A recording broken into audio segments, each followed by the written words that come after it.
This is Ken Smith reminding you it happened today, September 29th. But the year was 1793. It's the first time that the word tennis is mentioned.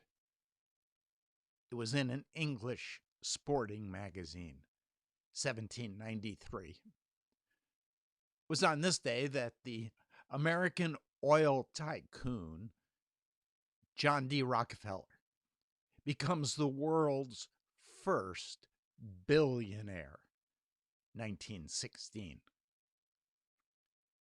The radio was used for the first time in a presidential campaign on this day, 1936.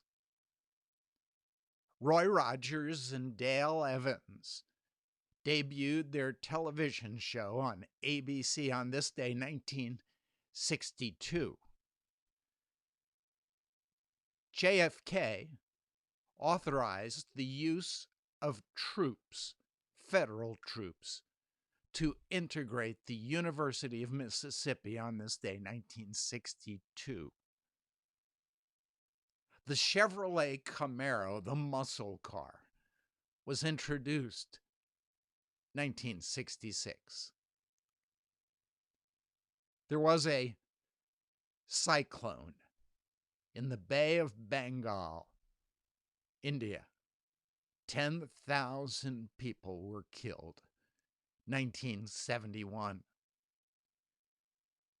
It was on this day that Robert McNamara, the former United States Secretary of Defense, is almost thrown overboard on a ferry by an artist wanting to confront him on his role in the Vietnam War, 1972. James Brown's band walked out on him, claiming that they were underpaid and overworked on this day, 1977. Elizabeth Taylor underwent alcohol rehabilitation at the Betty Ford Clinic. She was admitted on this day, 1984. On this day, Magic Johnson announced his return to play basketball, which he never did. On this day, 1992.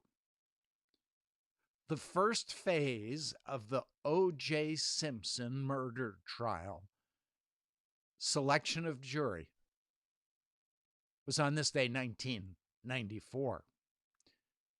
Nintendo 64 video game system debuted on this day, 1996.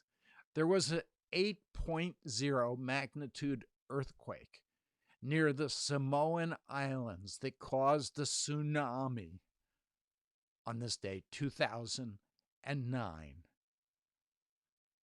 A mysterious sonic attacks were felt on the U.S. diplomats in Cuba, forcing them to evacuate the building. 2017. Rapper Kanye West announced on Twitter that he is changing his name to Ye on this day, 2018. But that is September 29 in the past. This is September 29, 2020. And one of the unusual consequences of this worldwide lockdown, this pandemic, where previously many of us viewed flying simply as a method of getting from one place to another as quickly as possible. Now, among the global restrictions, travelers have been daydreaming, not only about far-flung destinations, but the flying experience itself, the thrill of the takeoff, unmatched views of Earth from the comfort of your cabin window. That's why flights to nowhere have become popular. Air travel that takes place purely for the purpose of the journey and not the destination. Proving how popular these are now, a sightseeing flight to nowhere is being offered by Qantas. It's sold out within 10 minutes. It's probably the fastest selling flight in Qantas history, said CEO Alan Joyce. People clearly miss travel and the experience of flying. If the demand is there, we'll definitely look at doing more of these scenic flights while we wait for the borders to open. The 7-hour scenic flight makes a loop over Queensland, the Gold Coast, New South Wales, outback remote locations. You'll be able to see the Great Barrier Reef, the Sydney Harbor, Bondi Beach. There'll be special entertainment with a surprise celebrity host.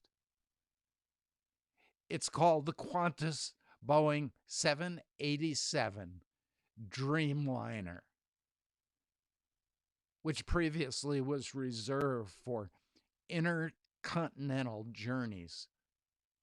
Now, for between $566 and $2,734, you can take a flight to nowhere. And so there's good news and bad news, confusing news. Behind it all is the good news that this is the day the Lord has made. We will rejoice and be glad in it. This is Ken Smith reminding you it happened today, September 29th.